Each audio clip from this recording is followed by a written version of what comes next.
You were not lied to in one dramatic moment. No one sat you down and handed you a false map of reality with malicious intent. It was quieter than that. Slower, more insidious. You were given a version of life that made you easier to guide, easier to predict, easier to manage. A version where effort guarantees reward, where loyalty secures loyalty in return, where being a good person quietly builds a future that will one day recognize you. And for a while, that story works.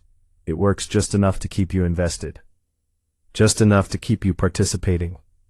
But then something fractures. A moment you can't quite explain, someone you trusted shifts. An outcome you earned doesn't arrive. A system you believed in exposes a different set of rules entirely. And you're left standing there, not just disappointed, but disoriented. Because the problem isn't what happened. The problem is that what happened doesn't match the story you were given. And once that crack appears, it doesn't close. It spreads. 5 centuries ago, Niccolò Machiavelli sat in exile, stripped of position, tortured, discarded by the very system he once served. And instead of clinging to the illusion, he did something most people never have the courage to do. He studied the fracture. He stopped asking how life should work and began documenting how it actually does. Not morally, not ideally, mechanically. And what he uncovered is not comfortable. It doesn't flatter you, it doesn't protect you. But it does something far more valuable.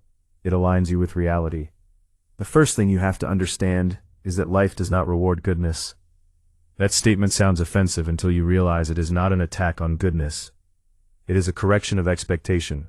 Goodness is not a currency in the system you are operating in. It is a personal standard, a choice, a way of being, but the world itself, the outcomes you experience, the positions people occupy, the opportunities that appear and disappear, these are not distributed based on moral accounting. They are distributed based on perception, timing, leverage, and alignment with forces that have nothing to do with fairness. You can be ruthless and win, and if that unsettles you, it's because you were taught to believe otherwise. Machiavelli observed something that most people spend their entire lives avoiding. Human beings are not driven primarily by virtue. They are driven by self-interest, not in a cartoonish, villainous sense, but in a structural sense. Self-interest is not an exception in human behavior. It is the baseline. The quiet force operating beneath every decision, every alliance, every promise. When pressure increases, when stakes rise, when something of value is placed on the table, that force becomes visible. And what you call betrayal is often just the moment someone chose themselves over the version of you they previously supported. This is where most people break. Not because the world is cruel, but because they expected it to be something else. They expected consistency in a system built on shifting incentives. They expected loyalty without understanding the conditions that sustain it. And when those conditions change, when the incentives move, the behavior moves with it. Machiavelli did not respond to this with bitterness. He responded with clarity. He recognized that if you build your life on expectations that ignore human nature, you will spend your life feeling wronged by outcomes that were always predictable. There is a concept in his work that most people misunderstand or never encounter at all. He called it virtù. Not virtue in the modern sense of morality, but something far more precise. Virtù is the capacity to act effectively in reality as it is. It is adaptability, decisiveness, strategic awareness, the ability to read situations without distortion and respond without hesitation. It is not about being good. It is about being capable. And this is where the second illusion collapses. You were taught that consistency is the highest form of integrity, that being the same person in every situation is a sign of strength. But in a world that is constantly shifting, rigidity is not strength. It is fragility. Machiavelli understood that the man who survives and rises is not the one who clings to a fixed identity, but the one who adjusts his expression based on the demands of the moment, without losing control of himself. This is not hypocrisy. It is the difference between reacting emotionally and responding strategically. The world does not reward those who insist on playing by one set of rules in every environment. It rewards those who can read the environment and align their behavior accordingly. Alongside virtù, he described another force. Fortuna, the unpredictable, uncontrollable current of events that shapes half of what happens in your life. You do not choose where you are born. You do not control every opportunity that appears or disappears. You cannot predict every disruption, every shift, every sudden collapse or unexpected advantage. Fortuna is not fair. It is not just. It does not respond to effort or intention. It simply moves. And here's where the real mistake happens.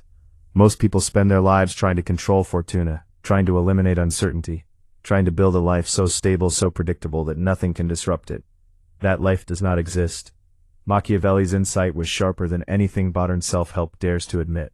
You cannot control Fortuna, but you can prepare for it. You can build yourself into someone who is not destroyed by change but shaped by it. Someone who does not collapse when the unexpected arrives, but adapts and moves with it. This is the real game. Not stability, but resilience. Not control, but readiness. Look at your own life honestly. The moments that defined you were not the ones you planned. They were the ones that forced you to respond. The conversation you didn't expect. The loss you didn't prepare for. The opportunity you almost missed.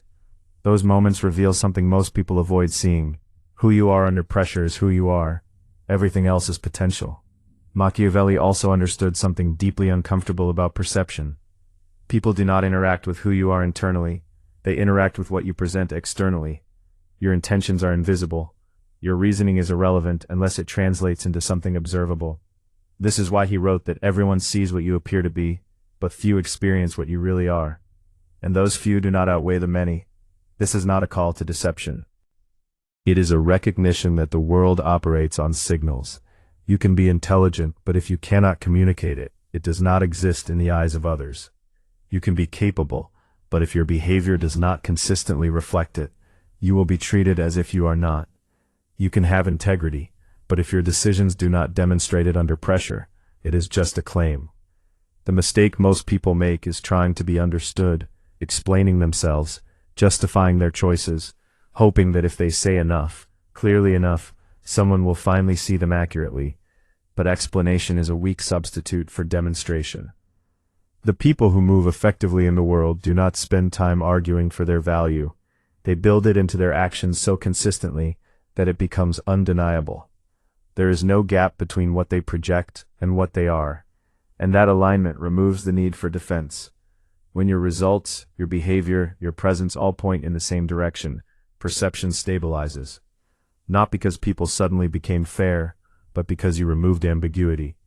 Another illusion you were given is that comfort is the goal, that once you reach a certain point, a certain level of stability, success, or peace, you can relax, you can slow down, you can enjoy what you've built without consequence. Machiavelli observed the opposite. Every system, every individual, every structure follows a cycle. Effort creates strength, strength creates stability, stability creates comfort, comfort creates complacency, complacency invites collapse. This is not pessimism, it is pattern recognition. The very thing you work toward becomes the thing that erodes you, if you are not aware of it. The discipline that built your position fades once the position feels secure. The awareness that protected you dulls once the environment feels safe. And slowly, without a clear moment of failure, you begin to lose the very qualities that made you effective. By the time the consequences arrive, they feel sudden, but they are not sudden, they are delayed. Machiavelli did not advocate for constant stress or paranoia.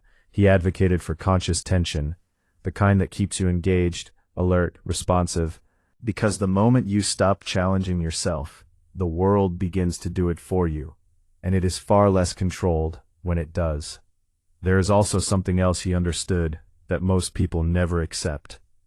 Necessity is the greatest force of transformation. When you have options, you hesitate. When you have comfort, you delay. When you have safety nets, you negotiate with your own potential. But when necessity removes those options, when the cost of inaction becomes greater than the discomfort of action, you move. Not perfectly, not elegantly, but effectively.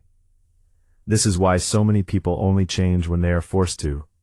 Not because they lack intelligence, but because they lack pressure. They wait for the perfect moment, the right conditions, the ideal alignment, and in waiting, they waste the only thing that matters, time. Machiavelli would look at that and see not a lack of ability, but a lack of necessity. And here's where everything converges. You do not need to become someone else. You need to stop protecting the version of yourself that cannot operate in reality. The one that clings to fairness, that expects consistency, that avoids pressure, that explains instead of demonstrates, that waits instead of acts. That version is not weak. It is simply misaligned. The shift is not external, it is internal. It is the moment you stop asking how things should be and start working with how they are. The moment you stop taking outcomes personally and start reading them structurally. The moment you stop seeking validation and start building capability. That is where control begins. And once you see this, really see it, you cannot go back. You will start noticing patterns you missed before. The way people respond under pressure. The way opportunities appear and disappear based on timing, not fairness. The way perception shapes outcomes more than intention. It will feel uncomfortable at first, because clarity often does. But clarity is also what gives you leverage. You are no longer guessing. You are no longer reacting blindly. You are operating with awareness, and that changes everything. Not immediately, not dramatically, but consistently, quietly. The way real transformation always happens. So if something in this unsettled you, if something in this challenged the way you've been thinking, that's not a problem. That's the point. Because the life you were sold was easier to believe, but harder to survive. The one you're beginning to see now is harder to accept, but infinitely more useful. And the question that remains is not whether this is true. You already feel that it is. The question is whether you are willing to operate accordingly. If this shifted something in you, don't ignore it. Most people will feel this, nod for a moment, and then go right back to living inside the same comfortable illusion that's been costing them years. They'll scroll, distract themselves, and forget the very insight that could have changed everything. Don't be one of them. If you've made it this far, it means you're not just looking for motivation. You're looking for clarity. And clarity is rare because it demands something most people avoid: responsibility. So here's what you do. Like this video, so it reaches someone who's still stuck in the version of life you just outgrew. Share it with someone who keeps asking, why does this keep happening to me, without realizing the pattern. Subscribe, because the next videos go deeper into the psychology of power, perception, and the reality most people never learn until it's too late. And if you're serious about this, not curious, not entertained, but serious, check the link in the description. That's where the real work is. Because at the end of the day, this isn't about Machiavelli, it's about you. And now that you see the game a little clearer, you don't get to pretend you don't anymore.